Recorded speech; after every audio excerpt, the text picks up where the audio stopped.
হিন্দু সম্প্রদায়ের ভাই বোনকে জানাই শুভেচ্ছা এবং অভিনন্দন।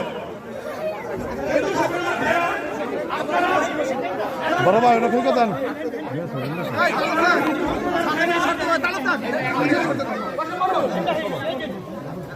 আজকে তাদের প্রোগ্রাম তাদের অগ্রাধিকার সবার আগে প্রিয় নেতার সাথে আপনারা সহযোগিতা করুন যাতে আমাদের হিন্দু সম্প্রদায়ের ভাই বোনেরা নেতার সাথে কথা বলতে পারে।